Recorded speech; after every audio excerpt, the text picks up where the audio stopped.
going on, everybody? It is the 39th edition of the MMA Roundtable, October 8th, 2013. We got myself and our two favorite roundtablists from across the pond, Ray and Jay. We got a little bit to talk about. Of course, tomorrow is going to be UFC Fight Night 29, Damian Maia versus Jake Shields. We're going to talk about that entire main card. A few other news topics to broach really quick. Kane, the UFC heavy, getting a black belt. Jones Glover, let's do it!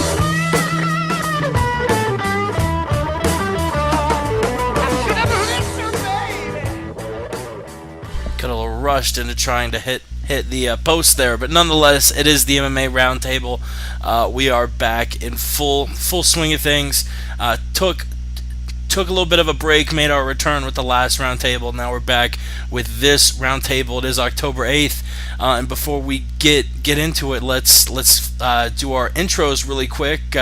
Like I mentioned, we have Ray and Jay. Ray, the owner and the manager of MMAmental.com, always pumping out interviews. I mean, you interview so many people that we'll just be randomly chatting about MMA, and I'll bring someone up out of nowhere, like Mark Pavlich, and you're like, yeah, I talked to him like 4 days ago. Like, what?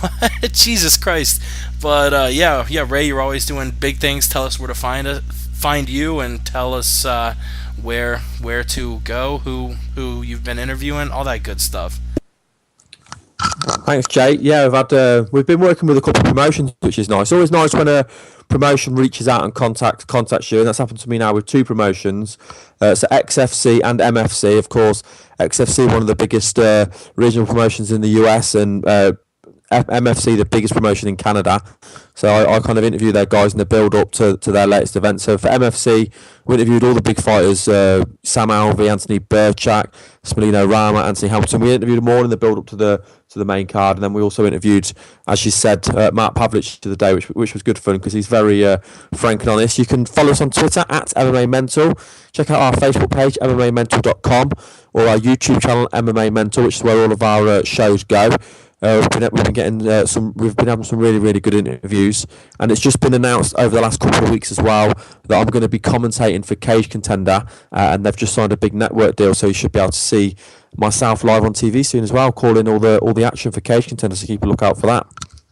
For sure, and as always, we are joined by a man who I can only describe as being a chocolate Adonis. It's Jay Jeans. What the hell does that mean? But no, yeah, good luck, Ray. That's all I can say. I don't have any plugs. No, just follow me if you've got Twitter. I mean, I would appreciate a follow. I always do. It's J_Jeans. And we're not even talking J-O-Y. It's even that simple. All you have to do is the letter J. And yeah, go follow me. I tweet crap, if I even tweet at all. That's right, J_Jeans. And you can follow us at the MMA Podcast or visit the MMApodcast.com. Keep in touch with us, tweet at us, see who we got on the next show. We always tweet out a link a few hours before the show that we will be doing a show, and then whenever we go live, obviously. We have recently moved the time we do the MMA Podcast.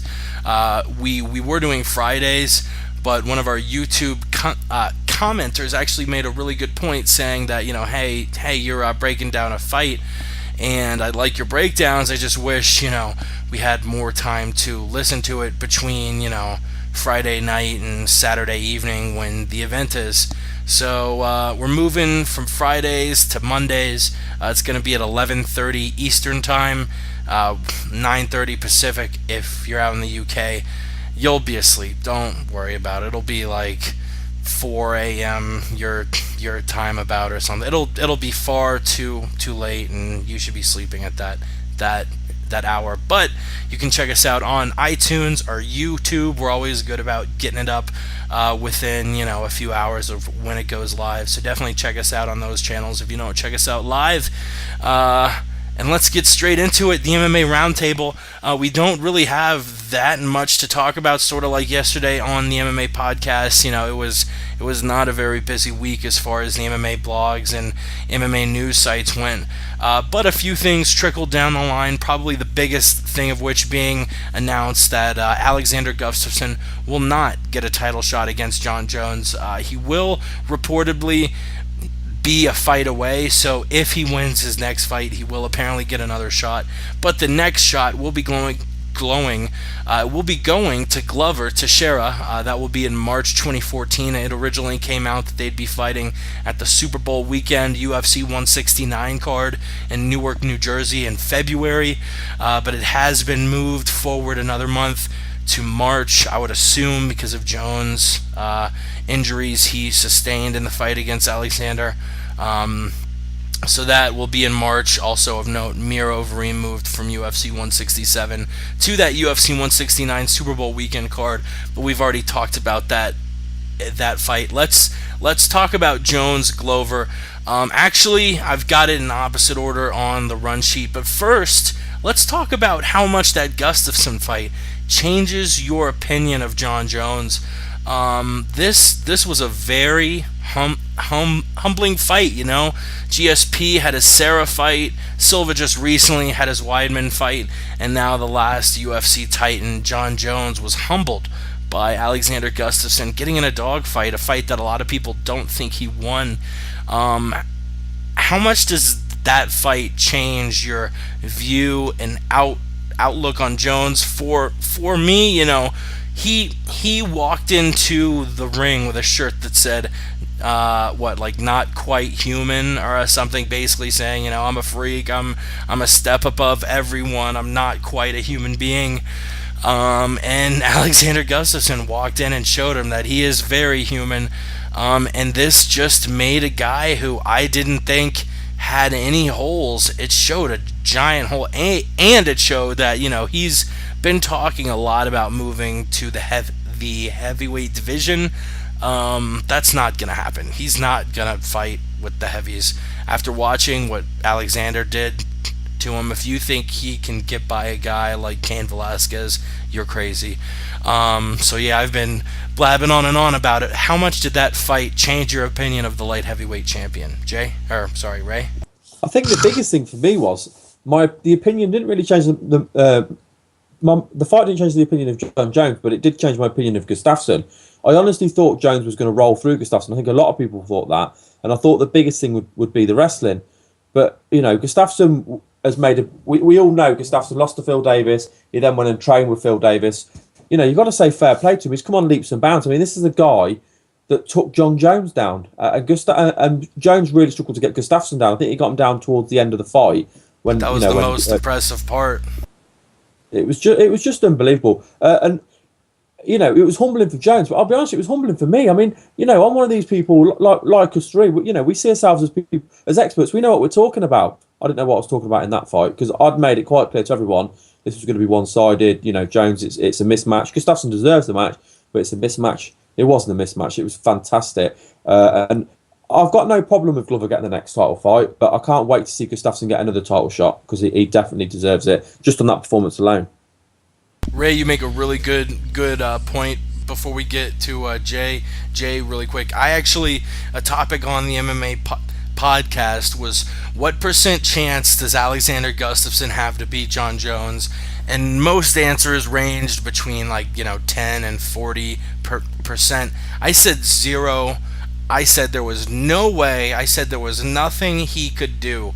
And not only did he show me that he could stand with Jones, he showed me that he could take Jones down. He showed me that Jones couldn't take him down. I mean, God, talk about humbling as an analyst. I was completely shocked by what Alexander did in both phases. It was incredible. All we can say is you guys talk about steamrolling. On a fantasy MMA site, 6% of people, that's about, I don't even know, 1,700 people, 6% thought Alexander Gustafsson was going to win. That is the most sided next to Vladimir Matsuchenko all the way back in 2010. So it's about 3 years. All the other guys all got more than 6%. That's how much people wrote him off. I still think rightfully so, looking back. I think everybody can understand why we thought that, but Gustafsson came to bang. He really has improved his training.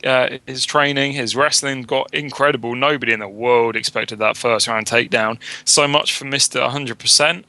Yeah, it's really interesting. But I'm gutted by the news that Gustafsson's going to move back to Sweden to train. I think that's going to be his downfall now. He's moving away from Alliance and the boys with Phil Davis. I don't know who else trains there. Is it Phil Davis? I think maybe Dominic Cruz and Ross Pearson. Yeah, those boys. All they've got what it takes, and moving away really isn't going to benefit him. It's a shame, but I really would have liked to have seen Gustafsson walk away with that belt. But it's a shame that we won't. I think we will see a rematch. I just think it will be Jones by decision, but more dominant decision this time around.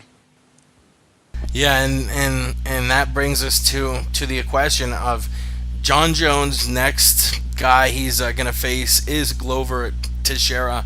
If he thinks Alexander Gustafsson was dangerous with his hands, watch out. Glover obviously doesn't have the range Gustafsson did, and he proved that range is a huge part of Jones' game. But Glover can end a fight quickly, and if I had not seen the Gustafsson fight, I would have said that there's no way Glover wins. Now I'm starting to question, Jones. We all know he's got tremendous heart, but he showed a lot of holes standing up. I don't know if he was sick, injured, what, but I would say after watching that Gustafsson fight, we know Glover is going to try and end the fight with a KO or a TKO. He probably won't be able to sub Jones, and if it goes to the judges' scorecards, Jones, is definitely the favorite. What do you think about the fight?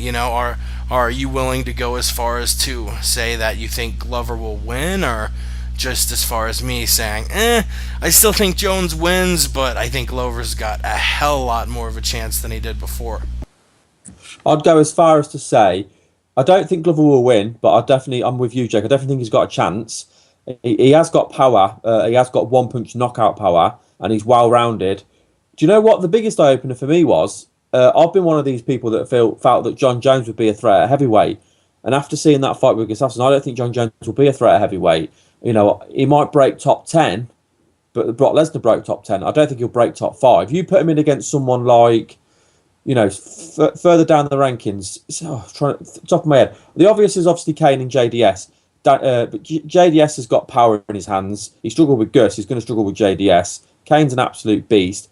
Even someone like Bigfoot, if they land a punch. Travis Brown's on a hell of a run at the minute. I don't think Jones could take a punch from Travis Brown. I know they trained together, but I thought Jones could make an impact at heavyweight. I now don't think he could make an impact at heavyweight. That was the biggest opener for me. But definitely, I'd pick Jones to beat Glover, and I'd pick Jones to beat Gustafsson again. But I wouldn't rule out Glover or Gustafsson. I wouldn't be like dead confident like I was for this first fight.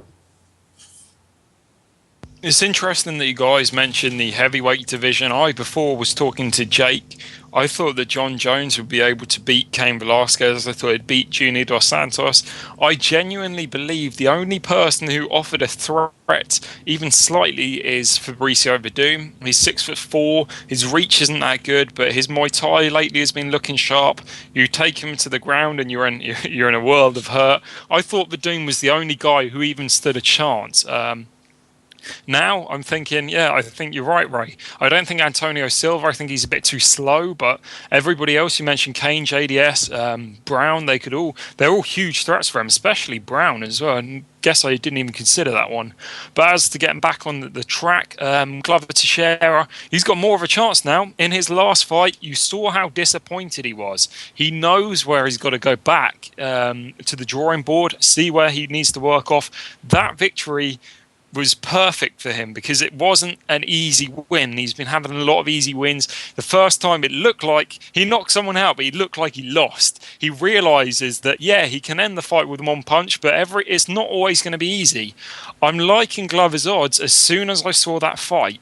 Whether he'll be able to do it, I don't know, but there's a different situation as well. Machida rocked Jones, but he's not the sort of fighter to rush in and eventually he did get caught. Gustafsson didn't really have the instinct there to know when to go in and finish. Glover Teixeira, all he's proven to us is if you're hurt, it's game over. Game over. Speaking of game over, we'll move on from this topic and move to the bonehead of the week. Let's get it going where we break down who we thought was the biggest bonehead of the week.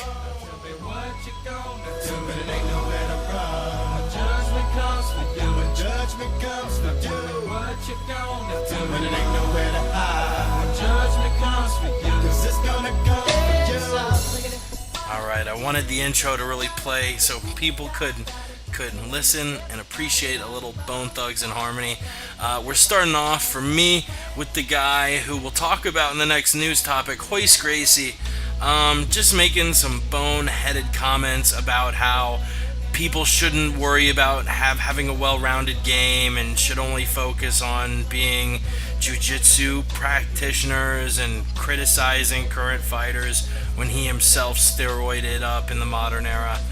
It's a joke. Royce, you are my bonehead of the week. Jay? I'm actually going to change my original pick. I was going to say Matt Hamill was an idiot for deciding to sign this contract and show up to Brazil, but I'm changing my mind. My bonehead of, I will say, the last 2 weeks, because we didn't have a show last week. My bonehead is Joe Silva and Dana White and the boys. Once again, they've cut somebody who really didn't deserve it. This time it was Yushin Akami. He was 3-0. He loses to Jacare, who's now top 5, and he gets cut for it. Why? Nobody really knows. Seems like it's been a bit of a management issue that he didn't know what he was signing. But yeah, come on, you can't be cutting guys who have been in the top 10 for 7 years. That is absurd. And he's still in the top 10. What the hell are you doing, boys? You can't be cutting him.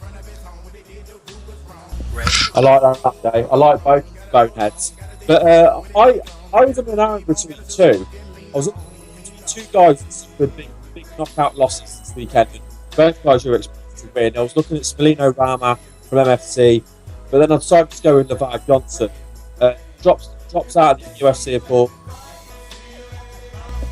You're fading in and out a bunch there, Ray. Are you still with us? Bellator heavyweight tournament. Can you hear me now? Yeah, it's much better. Bellator heavyweight tournament, and I think he lasts about 13 seconds, which I just thought was awful. So my bonehead of the week is Levar Johnson for lasting 13 seconds in his Bellator debut. That's tough, but I'll give it to Levar Johnson. You're fighting in the UFC and kind of made a name for yourself of having a good chin, and then you're going to go to Bellator and get knocked out in 11 seconds? Come on, son. To me, it's not Levar Johnson's fault he got knocked out. You're born with a good chin or you're not born with a good chin. It's genetics, GSP wasn't born with one. I'm going to go out there and say that, but Anderson Silva and guys like Dan Henderson were. It's just what you make of it. I'm going to go with Royce Gracie as my bonehead this week. To twist things up, I'm going to go with Dana White and the boys for dropping Yushin Akami. Top 10. Don't drop him. And we have another 3-way tie, and I'll go ahead and give it to Jays of Dana White, because that Yushin Okami cut was very questionable. We talked about it sort of ad nauseum on the MMA podcast after it happened, but Dana's reasoning to cut him, that he was forever a gatekeeper, that even his reasoning didn't make sense. You cut him because he's good? I don't. Right, wait. So you cut Yushin Akami because he's a gatekeeper, but you don't cut Buddy Roberts because he loses to a gatekeeper. That's the worst fucking thing he ever could have said. Let's be honest now. Yeah, and it isn't like the guy hasn't had an impressive win recently. He beat Lombard, which is no small feat. I don't know. I totally disagree with it. Let's get to my bonehead of the week, though. Royce Gracie, basically criticizing a bunch of Gracie-named fighters, saying that these Gracies are not finding any success because they're not focusing on what's important. Jiu-jitsu is important, and all these fighters are foolish, trying to develop a well-rounded game, and the real answer is just having solid jiu-jitsu and not worrying about anything else. I couldn't disagree with this anymore. Royce, when you were winning UFC tournaments, you were fighting guys who were wearing one boxing glove. It is a much different game now, and a chain is only as good as its strongest link. I don't care how good your jiu-jitsu is. If you face a wrestler with stiff stand-up who you can't take down, he's going to box you to death. If you are the best boxer alive and you're fighting a Ben Askren, you're not going to win, because you've got to have a well-rounded game, and I don't know if the steroids are getting to his head or what, but this is from someone who has such high esteem.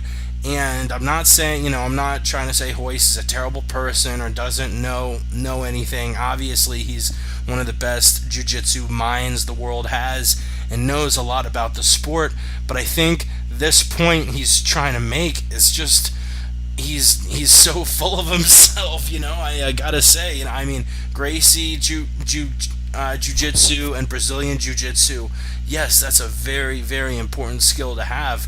But to say that that's the only skill you should look at, if you've been following the sport for any amount of time, I don't need to explain to you how foolish it is.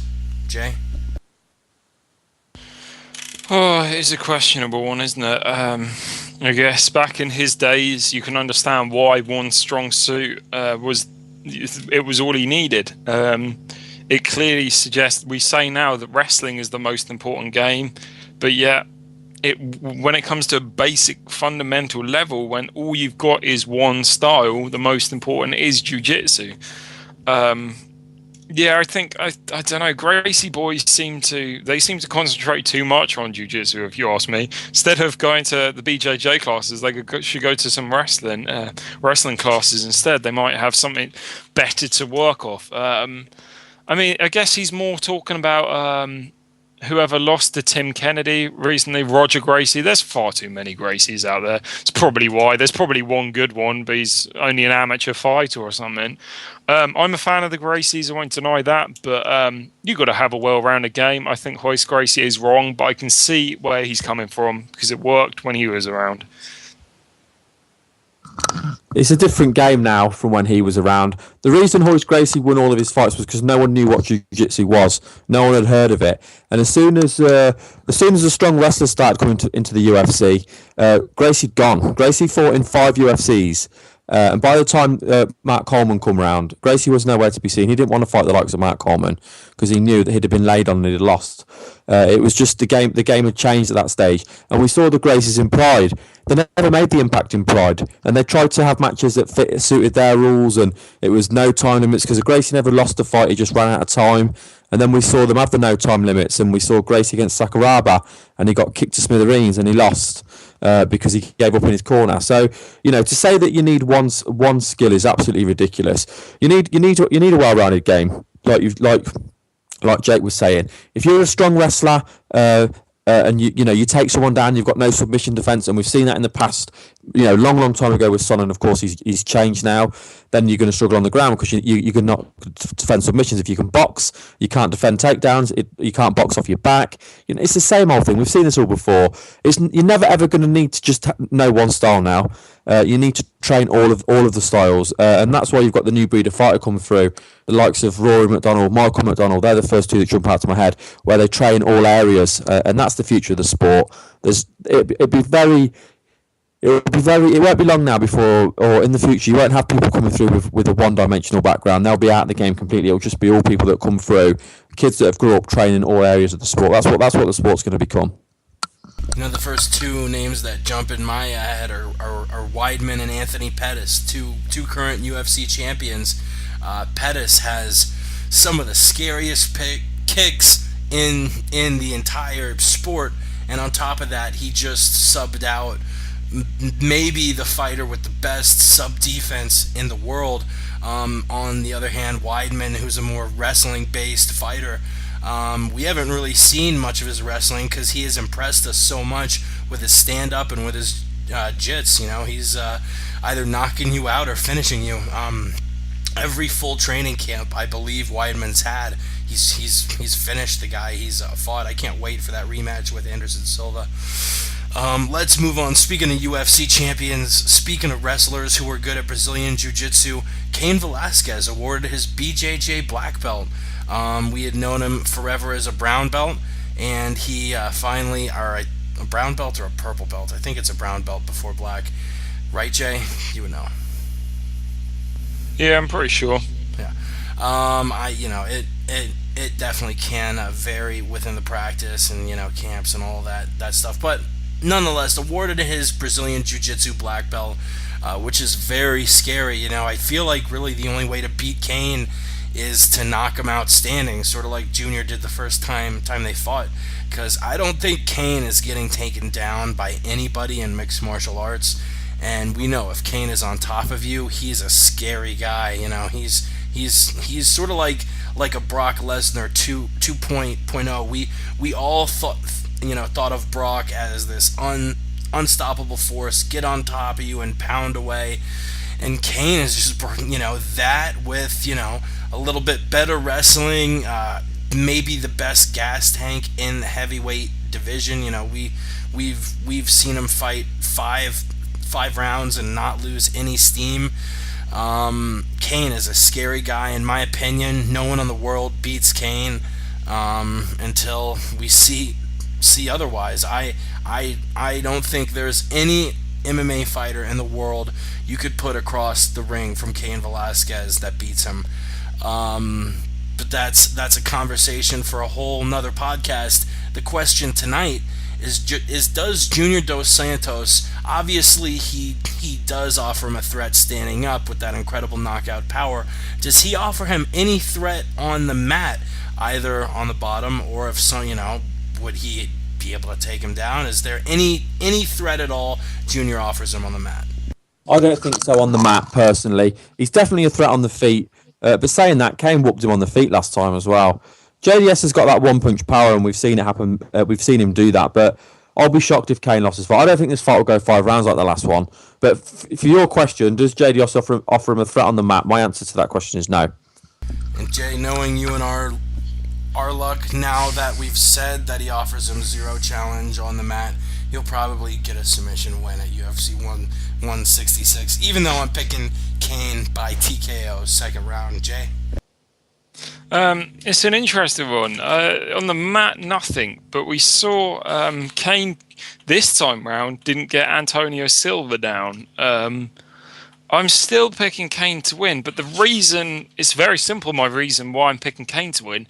You think about his last 5 training camps, it's gone JDS, Bigfoot, JDS, Bigfoot, JDS. I mean, JDS, his camps have been very different. He's had to think about Cain, then he's thinking about Overeem, then he ended up fighting Frank Mir, then he was going to fight Overeem again and ended up fighting Mark Hunt, and now he's finally back to Cain. His training camps, that every day it sounds like they've got to change.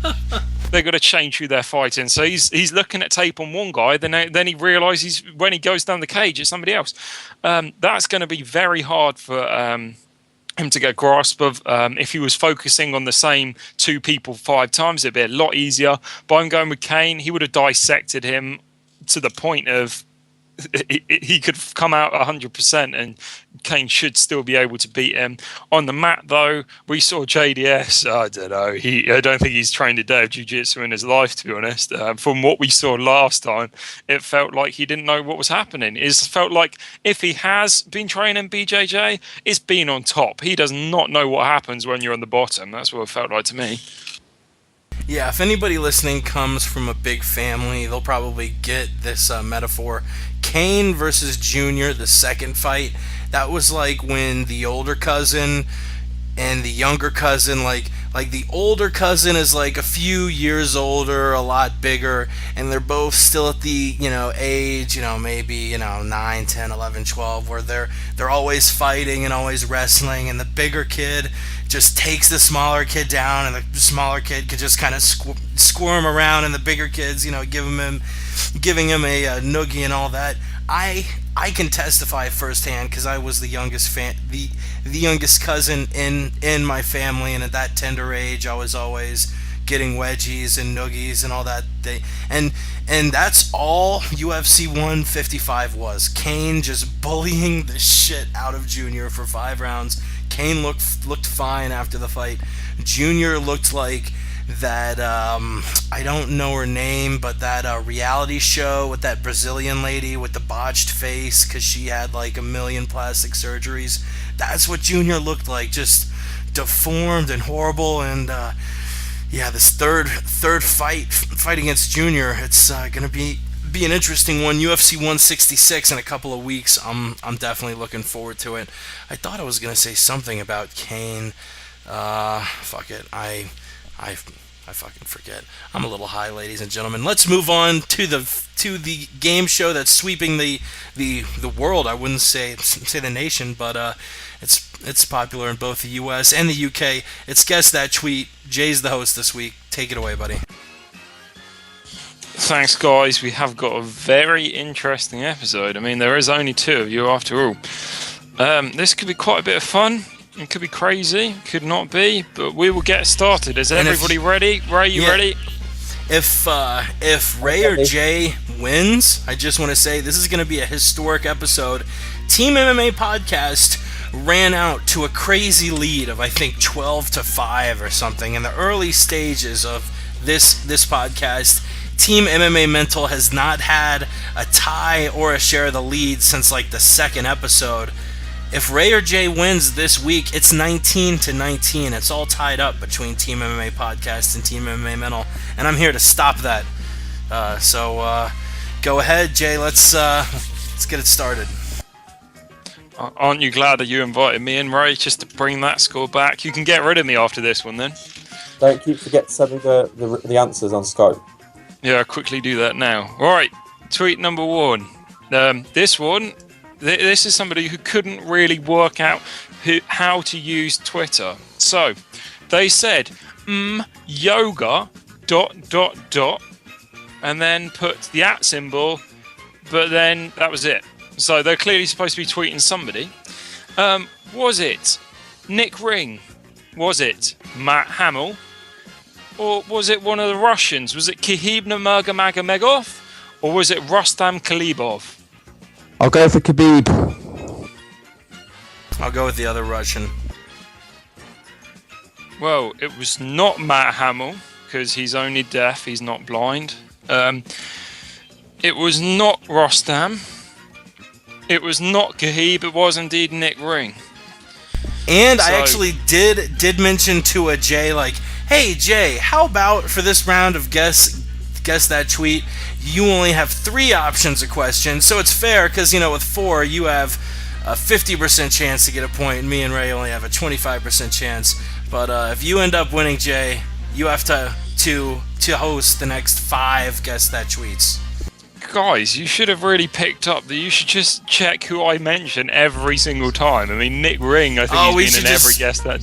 We should just get it right. All right. Yeah, you should realise I'm hosting it and just be like, I know who he follows on Twitter. But of course, right, it's anyway. like a giveaway. Like that's the red herring answer, because we know that's your favorite fighter. Yeah, but I'd assume you check like James Head, Stephen Side. I'd assume you check all their Twitter accounts before we get started. I fucking hate you. Anyway, right, question 2.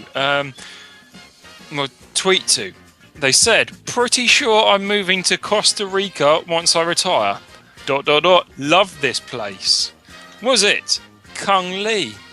Was it Renzo Gracie? Ian McCall? Or Mark Munoz? I actually saw this tweet, so Ray, you can go ahead and guess first. I call bullshit on that. What do I guess then, Jake? You can't say that answer. You got to say another answer. Hell no! I'm guessing who it was. Fuck that. I'm gonna guess Kung Lee. I didn't see this tweet in particular, but I did see that Ian McCall was vacationing in Costa Rica, which kind of caught my attention because my parents live in Costa Rica. Well, there we are. Jake does take the first point. Sorry, Ray. You got my answers wrong. What are you playing at? Damn. Right. Tweet number 3. Holding my baby, walking around, farted, walked into it, and she started crying. I got sad when I smelled it too. Right. Holy shit, that's hilarious. Which one of these people said that? Was it Steven Seiler, who has smelly farts? Was it Joey Beltran, Bart Palaseski, or Dave Monet? I'll go for Joey Beltran. Oh man, that's really funny. I'll go with Seiler. It was Bart Palaseski, boys. I'm afraid Dave Monet doesn't even have it. So would you rather just not be a part of this game or host the next 5 versions of Guess That Tweet? I will remove an answer on the next one, okay? Alright. Alright. So somebody tweeted a fighter saying, what is the best way to recover from some muscle ache? So this tweeter sent out this tweet back to them. Sleep, eat, ice, sex is the best cocktail for recovery. Was it Tito Ortiz, Miguel Torres, or Tim Kennedy? Whew. Tito's not that funny. Torres and Kennedy are. Who was the 4th one? There was no 4th one because you asked for me to remove one. Well, I wish you would have done that. For the last 3, you son of a bitch, because you got 2 points. Let's go with Tim Kennedy. Why not? I'll go for Torres then. Well, it was not Tito Ortiz. He posts other crap that nobody likes to read. It was not Miguel Torres. It was indeed Tim Kennedy. Woo! So I think Jake takes it unless he can mess up on this one. Yeah. No, you're in there. It's 2-2 between these two. Yeah. 2-2. Ooh. So are we doing 3 or 4 on the last one? Let's do 3, I guess. I don't know. Yeah, that's fine with me. All right. This was one of our own former or current hosts, not hosts, current podcast guests, I should say. So they said, I love pulling up to the bar and seeing the police setting up a checkpoint. Was it Eric Davis, Ramsey, aka the word on the street, or was it Patrick? Okay, so it's I love pulling up to the bar and seeing the police setting up a checkpoint, and it's between Patrick Ramsey and who? Eric Davis. Ray? Well, I can't win, so don't you want to go first? All right. Oh man. Ramses, I don't really think goes out and just drinks at many bars, even though I know he was in New Orleans for his brother's bachelor party. Patrick, man, this is tough. I'll go with Patrick. I don't know. I'll go with Eric. Well, it was not Ramsey. He has got better things to do. It was not Eric. It was indeed the only P Money. So, Jake, I think you take this week. All right. Wow. I got a lot of people to thank. My parents, obviously. God, praise His name. My trainers, have been reading a lot of Twitter. Been training a lot, been getting getting ready for months, and it's been a long time since I won the tweet game. We took a hiatus. Jay won last week. I was just really itching to get that belt back around my waist, and now that I've got it back, I don't think I'm gonna let go of it for a long time. Thank you, Jay. Thank you, Ray. You both were formidable opponents. But let us move on. Jay, thank you for hosting that. UFC Fight Night 29. I'm not really going to spend any time with the prelims because, to be honest, it's not the most, not bum fights, but at the same time, I didn't really think, we needed to talk about them if we're going to be breaking down almost the whole main card. Just in case you are interested, the prelims will be on Fox Sports 1. Have a lightweight fight between Alan Patrick and Garrett Whittley, a flyweight fight between Alarde Santos and Chris Carriazo, and 2 welterweight fights, one between Jan Cabral and David Mitchell, the other one between Ildemar Alcantara and Igor Araujo. And let's move on to the main card, which actually leads off with a fight that I don't think people are giving enough credit. A bantamweight fight between Rafael Assunção and TJ Dillashaw. Both fighters are on very, very impressive runs. Not many people give them enough credit. Assunção is on a 4-fight win streak. His last 2 wins against Mike Easton and Vaughn Lee, who are at good spots in the bantamweight division. Dillashaw also on a 4-fight win streak, coming off wins against Willel Watson, Vaughn Lee, Issei Tamura, and Hugo Viana. I think the winner of this is in the top 10, if not the top 5, and is definitely knocking on the door of that title. He is an underdog, but I'm going to go with TJ Dillashaw. I believe he is an underdog, but Alpha Male has been doing big things. I think they're 17-0 or 14-0 in the UFC since Dwayne Ludwig took over, and he's another one of these underrated guys, and I think he wins, and a lot more people are going to be paying more attention to him. What do you all think about this fight between a couple of formidable bantamweights? I am absolutely looking forward to this card. This is... I'm just thinking every day that I've been looking forward to this card. This matchup is between 2 of the most underappreciated bantamweights in the land at the moment. I've got Assunção at number 7. I've probably got Dillashaw 10/11. I think he's sharing it with Scott Jorgensen. These 2 have looked phenomenal, man, since dropping down. We've yet to see Easton look that confused at why he's getting punched in the face when he's standing up instead of doing his whole head bobbing without actually landing anything. I'm really looking forward to it. I don't see how TJ Dillashaw is an underdog. I think it's only because he is fighting in Brazil. He's got a lot of pressure on him from the Alpha Male boys, as you quite rightly said, Jake. This is a hard one for them. I think Dillashaw wins it, but I think Assunção really makes TJ work for it. And if Assunção does win it, then he's clearly deserving a higher ranked guy.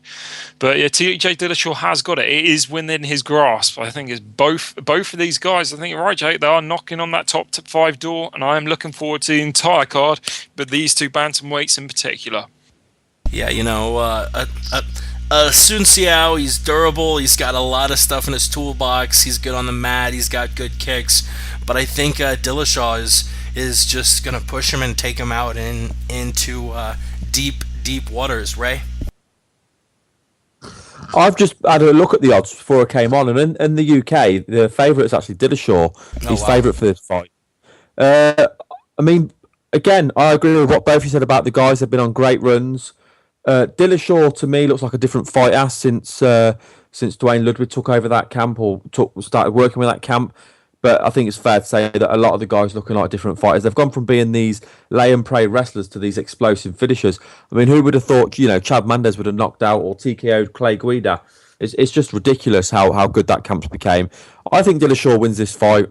I don't think he'll stop Assunção because Assunção is very durable, and we've seen Dillashaw has been stopping people of late. It's been making light work of people, really. I mean, he beat Vaughn Lee really easily. But yeah, I think it'd be a back and forth fight. I think Dillashaw's striking will be crisp. I think his wrestling will be the difference. I think he'll be able to avoid any difficult spots with Assunção's jiu-jitsu. And I see Dillashaw taking an exciting unanimous decision. Definitely, I thought Jay was going to speak, but then I remembered he's already spoken. Let's move on to a welterweight fight. Mike Pierce, who in my opinion is the most underrated fighter in the UFC, his only two losses of recent memory are to Josh Koscheck and to Johnny Hendricks, both of whom are thought of as top welterweights, and both of those were questionable split decisions. Before that, you have to go all the way back to '09 to find his last loss. He's never been finished, and he's going up against a guy in Husamar Palhares, who is moving down to welterweight. I actually recently saw a picture of him. The dude just looks deflated. I mean, he does not look like his self at welterweight or at middleweight, where he lost his last two fights to Alan Belcher and Hector Lombard via first round KO and TKO. I think Pierce, this is moving down to welterweight. This is one of the worst matchups that Palhares could have asked for. Pierce is, talk about a well-rounded guy. Pierce standing up, has power, can finish people. He KO'd Aaron Simpson with one punch. He's coming off a TKO against David Mitchell. Which, the fact that his last four fights have been against guys like Carlos Hocha, Aaron Simpson, Seth Baczynski, and David Mitchell, and that he's not getting better quality opponents is crazy. But he has power standing up. He has an amazing chin. He's never been finished. He fought a 15-minute fight against Johnny Hendricks. And on the ground, I really don't think Husamar is going to challenge him. Pierce is just training leg lock defense over and over and over, because that's Husamar's only chance. He'll probably have a chance during the fight, during a scramble, to try and grab at a leg and twist it off. But Pierce is just way too good, way too skilled in scrambles. Palhares really leaves himself out there to absorb a lot of damage in said scrambles. And Pierce, I have been pretty cocky recently, saying things like, I don't see any chance that John Jones loses. I think Pierce, there is that small chance he gets leg locked, but I have Pierce winning all day here. Mikey Pierce, I think he's a pretty heavy favorite in Vegas, like minus 275 or something. But that reflects the huge advantage that he's got, Ray. I gotta be honest, I'm not a fan of Palhares at all. I think he's a really, really strange fighter. When he's fighting against your mid-ranked people, he's very good. If he gets them on the ground, he submits them. I feel like a lot of the guys, they lose before they fight him. But when he goes up in competition and he fights somebody who can strike, he doesn't like getting hit. We've seen him fold against Nate Marquardt, and Nate Marquardt's not really known for power, though he is a good, he's shown good striking. We've seen him fold against Boucher, and big time we've seen him fold against Lombard. That was just ridiculous. For me, Mike Pierce lands one punch, one big punch early on in the fight. Palhares panics, or Palhares drops to the floor looking for something, and Pierce starts punching. You've seen Palhares, if things don't go his way early on, he just does something stupid and he just tends to fold. I don't think Palhares will make it out of the first round. I think Pierce will smash him in the first round and get a knockout. Pierce has got ridiculous power. Something plagues me about this fight, and that's the fact that Pierce failed to take down David Mitchell. David Mitchell, maybe he's got underrated takedown defense, but he was struggling to get that. But it didn't matter at the end of the day because he knocked him out. But it was interesting to me, especially as I was quite a fan of Mike Pierce coming into that fight. I thought there was no way. I was telling everybody that, Pierce has been praised as a boring fighter, but yeah, he has got, I think that was his fourth UFC finish, which is pretty impressive given, he is known as a wrestler. I just think this fight does favour him, but Palhares has been underestimated in this one. He could pull it off. We don't really know Mike Pierce's submission game. All we know is that he has never been submitted.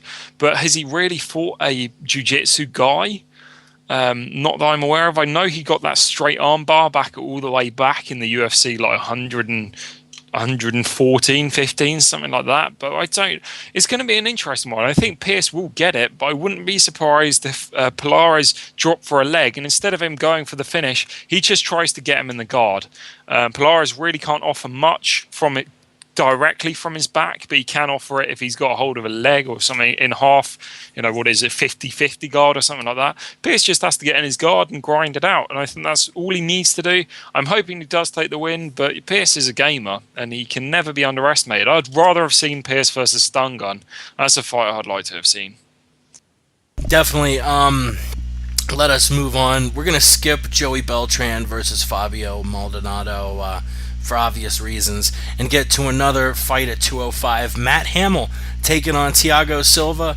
And, usually I preview each fight, but Thiago, that is Jay's boy. Jay, you want to preview this fight coming up for us? Well, guys, we got Thiago Silva. He is back. I say he's back. He never went. It's just the damn people at the Athletic Commission don't like the way he fights or some shit. Now that he's fighting in Brazil, they're loving it over there. We got to see him knock out Cavalcante. I mean, we got to see him finish Nedkov, but apparently that's not allowed in China. You're not allowed to beat up somebody Iranian or something. And then you had the Gustafsson fight, whereby Brazilian people aren't allowed to win in Sweden, although he clearly won 30-25 in my eyes. This is going to be a fantastic fight. It's just a shame, really, because people are going to call Thiago Silva a bully when he knocks out a deaf person, but that's the way it goes. This is going to be an incredible fight. I don't think Matt Hamill can beat him anywhere, in my opinion. I think Thiago Silva could even find a way to out-wrestle him. I hope he does the bongos. I hope he does the whole damn show, but we'll see. I think he finishes it before Matt Hamill unloads any offense. Matt Hamill's a sloppy guy, and he's not walking away with winning this one. Yeah, I just don't know how much Matt still has left in his gas tank.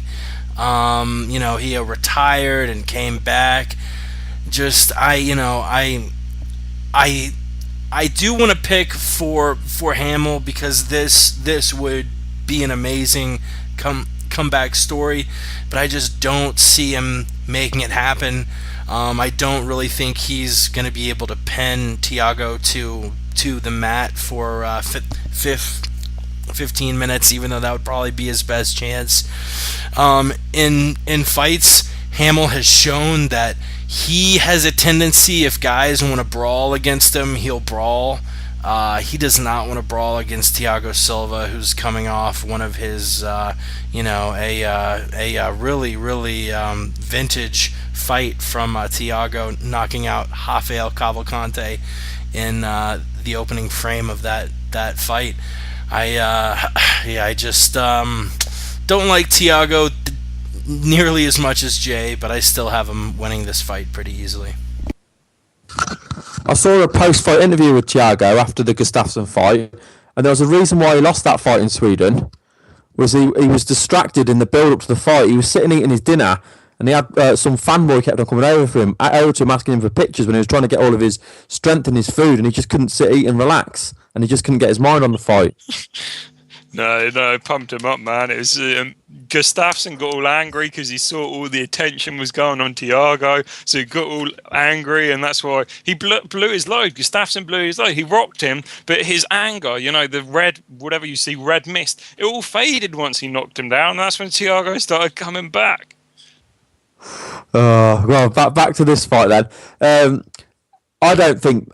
I'm looking at Matt Hamill's last fight, which was against Roger Holloway. It was an awful performance.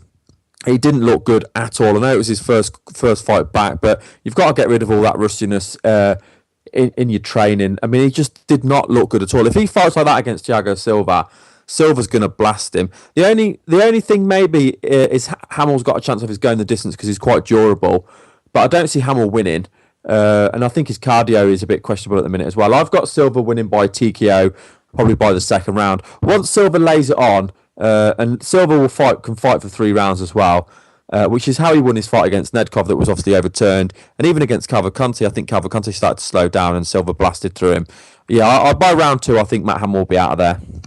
Yeah, Hamill, if Hamill somehow is able to win this fight, I think the fight that everyone's going to be clamoring for is Hamill-Jones 2. We all know Hamill is the only man on earth to defeat John Bone Jones with just brutal headbutts to the elbow. finished that fight in devastating fashion, and I'd like to see him step in and knock out Jones again. I mean, those man, what a fight. Let us move on to the co-main event, which is a welterweight fight between Eric Silva and Dong Young Kim. And Ray, I would feel like a racist if I let Jay do a preview and not let your beautiful velvety voice do a preview. So tell us what's going on with Silva and Kim. Before I do a preview, I've got a question to ask. What's that? 7 inches. Right. Not the one on your head, the other one. It was a pretty big poop. Right. You said we weren't covering the Beltran-Maldonado fight, and it was an obvious reason why. I don't know what the reason why is. I think we all know the obvious reasons. I don't know. I don't care enough about either guy. I just look at that fight and go, meh. I might go over to my free cams or something during the fight, or start cooking dinner. Get it ready for the rest of the main card. Just neither guy strikes me as someone who will ever challenge for the title, nor challenge anybody contending for the title. So I mean, yeah, it might be an exciting fight. They might both bang, but I don't know. I don't really, I don't hate either guy. I just don't really care that much for either guy. I mean, if you really want to break it down, we can break it down, baby. Jay, what do you think? Do you agree with Jake, or do you think the fight's worth breaking down? We've got a bit of controversy here on the MMA podcast. I think it's a freaking weird fight to try and call. I mean, you have Beltran, who he used to be known for his chin, and then you've got Maldonado, who's not really used to trying to hit the chin. He's used to hitting the body. I was a bit interested on you guys' opinion, I must say. Right, Jake, we're taking over. We're calling this fight, Jake. I'll go first, then Jay, and we'll come to you. I'll do the intro. I don't want to take over your show. I don't want to tell you how to do it, but... Hey, this is all of our show. It isn't mine, it isn't yours. This is the Roundtable. Let's do it. Okay. We're going to break down the light heavyweight fight between Joey Beltran and Fabio Maldonado. They're both guys that are known to be durable. They've both shown a ton of heart and a ton of chin in previous fights. You've got Beltran, the brawler. You've got Maldonado in his technical boxing. I actually think, for me, I've gone through and picked my bonuses, what I think is going to win the bonuses. I think this will be fight of the night. I think Beltran's going to come and brawl. Maldonado's going to be looking to pick him off. I'm leaning towards Beltran to win, but I know Beltran is the slight underdog. But it's that much of a coin toss, which I very rarely do this, but I'm actually picking Beltran to win by split decision because it is going to be that kind of fight. So yeah, my call is the brawl of Beltran to win by split decision. Jay? I'm having Maldonado via unanimous decision. I think that the fight in the first round will be very close, but those body shots by the third round will take their toll. I see the fight maybe being something like a 29-27. The middle round, Maldonado will start taking the advantage. Then in the third, those body shots will start have accumulated. Beltran will be very slow. He'll get dropped a couple of times because of the body shots. Maldonado won't have enough to finish him. I would have been more interested in seeing Maldonado drop to middleweight. Beltran, I don't know what he does with his career, but whatever he chooses to do, I'll happily watch him as he is a gamer. He is tough to finish though, but yeah, I am excited for this fight, and we've seen that Maldonado can land that big shot he did against Glover, and everybody was on their feet for a few seconds. Yeah, Maldonado is always a gamer, and I probably do have it down as my fight of the night as well. Jake?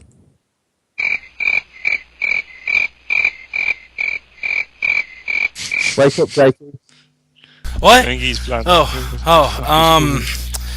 I think the Brazilian guy is gonna win. Okay, we'll move on to. Hey, you miserable git. You do the intro for Kim and Silva. Dong Young Kim versus Eric Silva. We have one of the most successful South Korean fighters in UFC history in Dong Young Kim, stepping in to fight the fresh-faced Eric Silva, who will be fighting in his backyard in Brazil. Dong Young Kim, the 6'1", 175-pound judo practicing southpaw, has always been amongst the elite of the UFC's welterweights. Coming off wins against Paulo Thiago and CR Bahadurizada, he's looking to extend his win streak to 3 after losing to Damian Maia back all the way at UFC 148.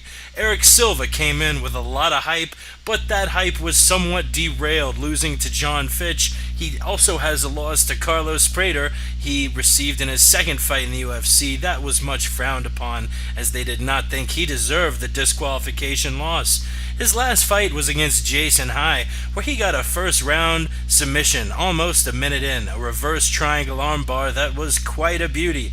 His last 3 fights have been in Brazil, including that thriller against John Fitch that earned him Fight of the Night. He's gotten a bonus in his last 3 fights, and he's looking to step in and perform the hometown audience against Dong Young Kim. Ray? I tried to do that as much as I could in a nice UFC Tonight announcing voice. Where was your prediction? Are you ducking your prediction? Oh, I'm saving it for the very end, baby. It's an upset special, baby, so I guess that gives it away. I have Kim winning this one, actually. Okay, I'm siding for Eric Silva. I think Eric Silva is one of these guys we talked about earlier. I'm one of these new breed of fighters. You know, I mentioned Tu McDonald. You mentioned Weidman and Pettis. For me, Eric Silva was one of those guys. The only time we saw him really lose, forgetting that Carlo Prater fight, because that was obviously a joke, the only time we really saw him lose was against John Fitch. And the biggest difference in that fight was that he gassed towards the end of the fight because it was such a high tempo. But I mean, he had John Fitch in a full-on rear naked choke, and of course, Fitch being as durable as he used to be, he fought his way out of that choke. If he gets Kim in the same position, I don't see Kim getting out of that. I think Silva will submit Don Kim in the second round. Jasif. You with us, Jay? I think you might be muted. He's gone, he's disconnected. He's bloody disconnected. What the fuck? Let's try and add him back to the call. Maybe I'll hang up on him and Skype difficulties, ladies and gentlemen. It's hard times here with the MMA podcast. The MMA Roundtable. Let's hang up on him and try and call him back. And I guess in the meantime, while we call, let's see. Nope, I guess let's briskly move on to the main event between Damian Maia and Jake Shields. Damian Maia has looked so good since moving to welterweight. And I've got him winning against Shields. I think Shields is a fringe top 10 guy, and I think Maia, you know, within the next year is really going to start knocking on the door for that title. I think Maia, just that jits is so impressive. He might have some of the best Brazilian jiu-jitsu in mixed martial arts, and I have him beating Shields. Jay, let's get a double dose. Talk about your thoughts on Kim versus Eric Silva, and then your thoughts on Damian Maia taking on Jake Shields. Jay, are you with us? You're in the call. It says you're in the call. Are you muted? Yeah. There he is. There he is. I blame Jake. He spent the entire budget on the script. He spent the entire budget on the script for the Stun Gun versus Silva fight. I spent a lot of the budget on drugs. Yes, exactly. So he should have paid for a better internet connection between the two of us instead of dropping me off. But whatever. The Stun Gun versus Kim fight is an interesting one. No, Stun Gun versus Kim, what the hell? Stun Gun versus Silva fight is interesting. It's either going to be a highlight reel finish or a lay and pray match. I just think Silva's too hard to lay and pray against, but Stun Gun is very good at making the fight a safe one. That said, I do see Eric Silva being a bit of an idiot and throwing a lot of flying knees. He might get taken round in the first round, but in the second one, he might be able to knock him out. So I'm saying Silva for now. As for the Maia Shields match, man, do I love welterweights. A 5-round welterweight match, I always love when these are put together. And I think it will go all 5 rounds. I think this is actually going to turn into a striking matchup. You have Jake Shields, he's technical on the feet, but hates throwing punches and hates getting punched. And you have Damian Maia that doesn't really know what he's doing, but he likes to go in there and try. Give him the benefit of the doubt. So even if it's a striking matchup, you're going to have one guy coming forward, throwing anything, and one guy's just trying to jab and run away. So I think even on the feet, this could be an interesting fight. That said, if it does go to the mat, we've got American Jiu-Jitsu versus Brazilian Jiu-Jitsu. This fight, no matter what happens in this fight, I'm interested. I don't see this being lay and pray. It might be a human backpack for 25 minutes, but it's going to be fun, whatever happens. I'm not a fan of Jake Shields at all. I mean, we've seen Jake Shields fight for the title. It was one of the worst title fights, I think, in the welterweight division ever. It was so boring. Jake Shields' way to win a fight is to take somebody down and lie on. That's what we've seen him do in the UFC. He's not a finisher. I know we've seen him finish before the UFC, but he hasn't done it in the UFC. So I hope to God that Jake Shields doesn't win this fight. Damian Maia, I'm a huge fan of Damian Maia. He's looked fantastic at welterweight since he dropped down. He's had some great wins. His win over Rick Story was very impressive. That's the first one. He's obviously his win over Fitch was unbelievable. The way he fixed Fitch, which was fantastic. I think Maia wins this fight, and I think Maia makes a statement. I can see Maia getting a submission. I've gone for Maia round 3 submission. I think he's going to sink something in. I don't think it'll turn to a striking match. If it does, I think it'll be stand and tag, which will be. I mean, I'd rather watch lay and pray than stand and tag. But I think Maia it'll be a grappling back and forth grappling with Maia getting the edge, and then come round 3, it'll sink in submission. And I wouldn't be surprised if it was a choke. I wouldn't be surprised to see Shields go to sleep. But I've got Maia round 3 submission. And really quickly, before we end the show, I want to talk about how far the winner would be from the belt. But also, I almost forgot to throw it in. We have a stat of the day this week, so let's do it. And it would probably help if the volume was not muted. Here is this week's stat of the day. Stat of the day! Stat of the day! Stat of the day! Stat of the day! Here comes the stat of the day! Damian Maia is 16 fights into his UFC career, including a 3-0 mark since joining the welterweight ranks. In fights where Maia lands a takedown, he's a perfect 12-0. In fights where he does not, he's winless at 0-4. Stat of the day! Stat of the day! Stat of the day! Stat of the day! Here comes the stat of the day! You know, the takedown and really working that offensive jiu-jitsu is such an important part of his game. And I think all of us agree Maia will win this. So upon winning this, how close is Damian Maia to a welterweight title shot, Jay? This is an interesting one. I really couldn't say. I'd assume he'd be next in line. It sounds like, according to a few Brazilian sites, it seems like they all seem to think that this is his number 1 contender shot. I mean, some Brazilian websites went as far as saying that the winner of this fight is next in line. I don't think the UFC would want to see Jake Shields rightfully strip GSP of his title. I mean, if that was a 7-round fight, Jake Shields would be the champion right now. Let's just point that out. That said, I think they won't. I think that he'll have to go through one more fight. He's got to go through a guy who's got very good takedown defense and very solid power, which I don't think he's really fought yet. I mean, he hasn't really fought an Ellenberger. He's avoided those sorts of guys. I mean, he managed to get out of the Koscheck fight in the end.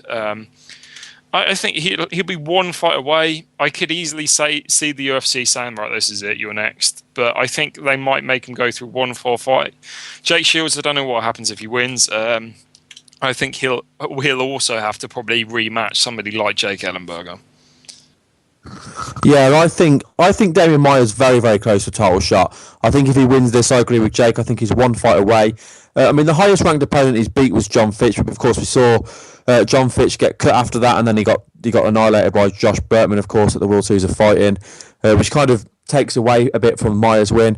Maia needs to fight one of those top guys, so it needs to be somebody like Campman, somebody like Ellenberg. Obviously, Hendricks is fighting for the title now. Ellenberger, Condit, of course. Maybe even Nick Diaz, but one of the guys up near the top end of the division. That's who, of course, Roy McDonald's another one. But Zane Ryan needs to fight one of those guys. If Jake Shields win, I don't think we'll ever see Jake Shields fight for the title because, if you're the president of the UFC, there's no way you were impressed with the Shields GSP fight. It wasn't even competitive, and it was. I mean, I know GSP gets criticised for some of his fights, and they're not the most exciting. But there's been fights where GSP has been in, and they've been all out wars. They have, his opponents brought it to him, and he's made GSP work. He had a great fight with Condit. He had a great fight with Fitch. He had some good fights with Koscheck. The Dan Hardy fight weren't great, but Hardy made him work for it. But Shields offered absolutely nothing. I don't think anyone wants to see Shields GSP. Yes, I totally agree with you there. I don't want to see it again. And that is the last topic tonight, unfortunately, but we will be back. Thank you so much for tuning in. Like always, you can follow us on the MMA Podcast, themmapodcast.com too. We've had a recent slew of guests, so definitely follow us on the YouTube. Subscribe. Just search the MMA Podcast and hit that subscribe button. Ray, where do we find the MMA Mental Podcast? Who have you had on? Who are you planning on having on? And where do we follow you on Twitter? Yeah, follow us on Twitter at MMA Mental. Again, go to YouTube and search MMA Mental, and you can subscribe to our channel as well. Another reason to check out our podcast is we're currently doing a weekly segment with a Tough 18 contestant, David Grant, and I think it's probably fair to say at the moment, out of the guys, he's looking one of the best. He annihilated Louis Facette, and Louis Facette got brought back because how hard he pushed Holdsworth, and Grant just smashed him to the ring. So he does a weekly segment on the show, breaking down the latest episode, giving us all the inside gossip, talking about the different characters, talking about Ronda Rousey and all of that. So that's definitely worth checking out. Check us out at MMA Mental and also www.mmamental.com. That's right. Jay, what about you? I'm on Twitter at J_Jeans, as I said earlier. Just the letter J. Don't be adding anybody with JAY. They wasted far too many characters. Thanks a lot, guys, for listening. I'm really excited about this card, so tweet me as much as you want, because I will reply to you. And this is a great card, and I'm heavily excited. Thanks for having me, gents. That's right. Thank you for coming on. Thank you for listening. We will be back probably next week, if not the week after. We've still got to figure out how often we're doing this thing. A lot of cards still to follow as far as that goes. But we appreciate all the support. We appreciate the shit out of you listening, and we will be back. Thanks for tuning in. We gone.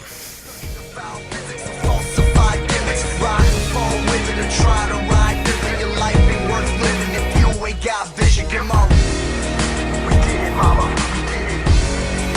We did it for the love of the game. We did it, mama. I did it for